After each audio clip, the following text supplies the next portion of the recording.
ایک آسمان سے دوسرے آسمان کا فاصلہ تقریباً 500 سال تک کی مسافت کے برابر ہے۔ پھر اللہ سبحانہ تعالیٰ کی قدرت سے پانی سے بدل کر ایک سرخ رنگ کی مٹی کی مانند چیز وجود میں آئی۔ تب اللہ رب العالمین نے 4 فرشتوں کو حضرت جبرائیل، حضرت میکائیل، اسرافیل اور اسرائیل علیہ السلام کو حکم دیا کہ اس کو چاروں طرف سے کھینچو۔ اللہ سبحانہ تعالیٰ کے حکم پہ انہوں نے ایسا ہی کیا اور وہ چیز ایک وسیع و عریض زمین کی صورت اختیار کر گئی۔ پھر اللہ رب العالمین نے محض 6 دنوں میں آسمان، زمین، چاند، سورج، سیارے اور ستارے یعنی اس کائنات میں جو کچھ ہے سب کچھ پیدا کر دیا۔ پھر 1000 سال بعد اللہ رب العالمین نے بے دھواں آگ پیدا کی، اس سے جنات کو پیدا فرمایا۔ جنوں میں ایک نبی بھیجے گئے جن کا نام یوسف تھا۔ اللہ سبحانہ تعالیٰ نے ان نبی کو شریعت کے احکام سکھائے اور انہیں دنیا میں بھیجا۔ اس طرح جناتوں کی زندگی چلنے لگی اور بہت سالوں کے بعد جنات اللہ سبحانہ تعالیٰ کے احکام بھول گئے اور سب کے سب گمراہ ہو کر گناہوں میں ڈوب گئے۔ تب وہی یوسف نامی جن سب سے کہنے لگے، اے جنوں کی جماعت، اللہ سبحانہ تعالیٰ سے ڈرو اور گناہوں سے باز آ جاؤ۔ کیا تم بھول گئے ہو اللہ سبحانہ تعالیٰ یکتا ہے، اس کے علاوہ کوئی معبود نہیں؟ بس توبہ کرو اور سیدھے راستے پر واپس آ جاؤ اور اللہ سبحانہ تعالیٰ کے احکام مانو۔ لیکن جنوں کی جماعت نے ان کی بات نہ مانی اور سب نے مل کر انہیں قتل کر دیا۔ ادھر فرشتے کہنے لگے، اللہ سبحانہ تعالیٰ جنوں کی جماعت دنیا میں رہ کر گناہوں میں مبتلا رہ کر فساد پیدا کر رہی ہے اور قتل کر رہی ہے۔ اللہ رب العالمین نہایت رحیم و کریم ہے اور اس کی رحمت بے پایا ہے۔ فرشتوں کی یہ بات سن کر اللہ سبحانہ تعالیٰ نے جنوں کو سزا نہ دی بلکہ دوبارہ ایک اور پیغمبر بھیجا، لیکن وہ کامیاب نہ ہو سکے۔ صرف چند جن ہی ان کی ہدایت پا کر سیدھے راستے پر واپس آئے اور باقی سب گمراہ ہو گئے۔ انہوں تقریباً 36,000 سال کے عرصے میں بے شمار پیغمبروں کو قتل کر ڈالا۔ پھر اللہ رب العالمین نے فرشتوں سے فرمایا، جاؤ جو گناہوں میں مبتلا ہیں ان کو سزا دو۔ پھر اللہ سبحانہ تعالیٰ کے اس حکم کو پاتے ہی فرشتوں نے کروڑوں جنوں کو سزا دی۔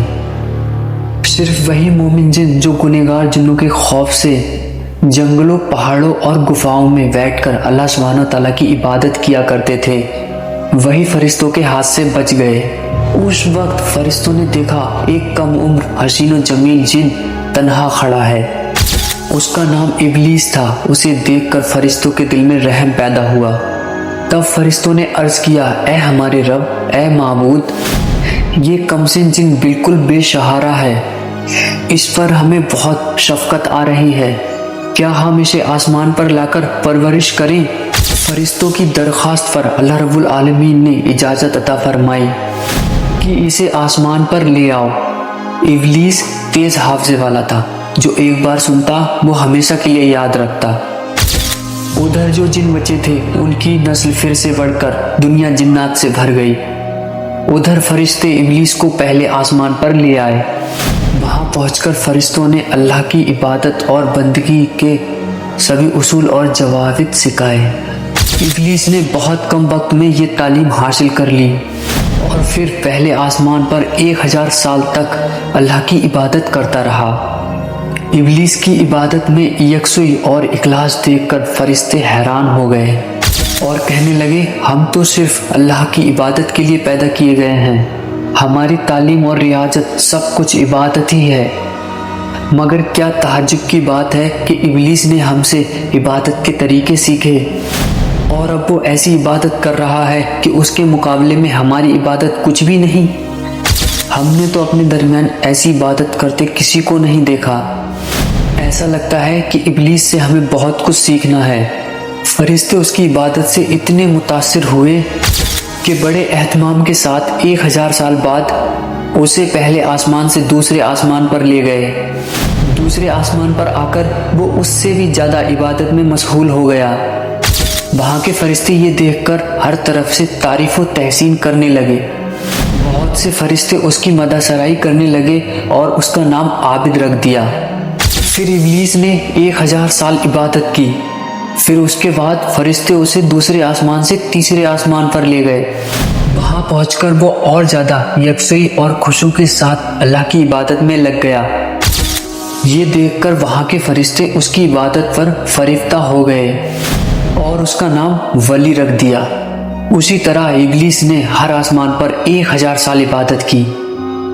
آخر کار جب وہ 7ویں آسمان پر پہنچا تو سکون و اطمینان کے ساتھ رہنے لگا۔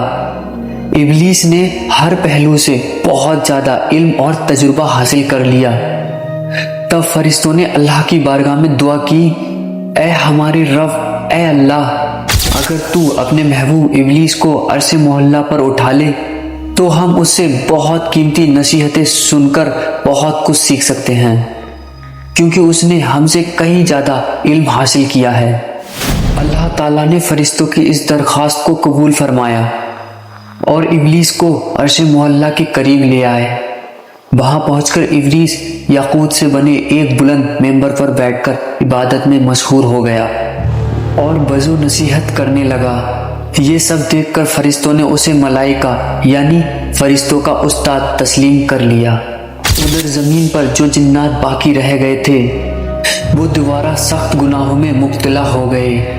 اللہ رب العالمین نے ابلیس سے فرمایا، اے ابلیس، میں تیری عبادت، بندگی اور اطاعت دیکھ کر بہت راضی ہوں۔ اب تو دنیا میں جا اور اپنی قوم جنات کو سیدھا راستہ دکھا۔